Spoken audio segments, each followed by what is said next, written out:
Friends, welcome to Zee square. ఇండస్ట్రీలో ఎంతోమంది తారలు వస్తూ ఉంటారు, పోతూ ఉంటారు. కానీ కొంతమంది మాత్రమే చరిత్రలో నిలిచిపోతారు.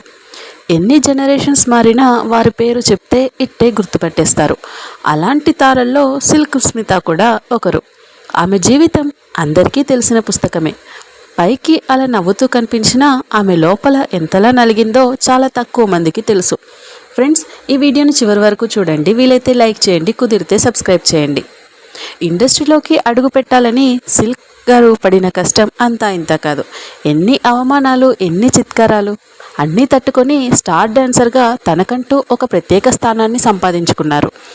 ఒకానొక సమయంలో సిల్క్ స్మిత గారి సాంగ్ కోసమే థియేటర్కు వచ్చి ఆమె అందాలను చూసి ప్రేక్షకులు తిరిగి వెళ్ళిపోయేవారట. నిర్మాతలు సైతం సిల్క్ స్మితతో ఒక్క సాంగ్ పెట్టిస్తే చాలు సినిమా హిట్ అని నమ్మేవారట. అంతలా సిల్క్ గారి క్రేజ్ తన ఖ్యాతిని పెంచుకుంది. అప్పట్లో ఆమె అందానికి ఫిదా కాని వారు ఉండేవారు కాదట. డస్కీగా ఉన్నా కూడా నవ్వుతూ ఉండే ఆమె ముఖం ఎప్పుడూ కలగా ఉండేదట.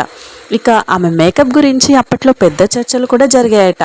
ఆమె ఎలాంటి మేకప్ వేసుకునేది, ఎలాంటి కాస్ట్యూమ్స్ వాడేది, ఇలాంటి వాటి గురించి స్టార్ హీరోయిన్స్ కూడా పెద్ద పెద్ద చర్చలే చేసేవారట.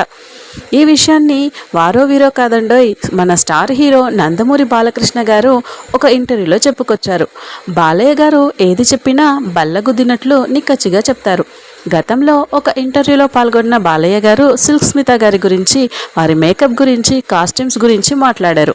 ఇండస్ట్రీలో మేకప్స్, కాస్ట్యూమ్స్ విషయంలో సిల్క్ స్మితను ఢీకొట్టే ఆడదే లేదు అంటూ చెప్పుకొచ్చారు. అందరికంటే డిఫరెంట్గా ఆమె కనిపించేదట. ఆమె వాడే మేకప్ ప్రోడక్ట్స్ ఏంటి అని తెలుసుకోవడానికి చాలామంది హీరోయిన్లు ప్రయత్నించేవారట. ఇకపోతే బాలయ్య గారు చేసిన ఈ వ్యాఖ్యలకు సంబంధించిన ఈ వీడియో ప్రస్తుతం సోషల్ మీడియాలో వైరల్గా మారింది. బాలకృష్ణ గారు హీరోగా నటించిన ఆదిత్య 369లో సిల్క్ స్మిత గారు ఒక కీలక పాత్రలో నటించారు. జానవులే నెర జానవులే సాంగ్లో బాలయ్య గారితో సిల్క్ స్మిత గారు డ్యాన్స్ చేశారు. అప్పట్లో ఈ సాంగ్ ఎంతటి సెన్సేషన్ సృష్టించిందో ప్రత్యేకంగా చెప్పాల్సిన అవసరం లేదు.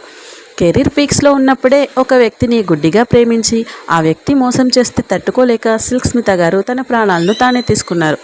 ఇప్పటికీ ఈమె ఈ లోకంలో లేకపోయినా ఆమె సాంగ్స్ ద్వారా, ఆమె చేసిన మంచి పనుల ద్వారా ఎప్పటికీ జీవించే ఉంటారు అని అభిమానులు చెప్పుకొస్తున్నారు. ఫ్రెండ్స్, మీలో ఎంతమందికి సిల్క్ స్మిత గారంటే ఇష్టం? కింద కమెంట్స్లో కమెంట్ చేయండి. వీలైతే లైక్ చేయండి, కుదిరితే సబ్స్క్రైబ్ చేయండి. Thank you for watching.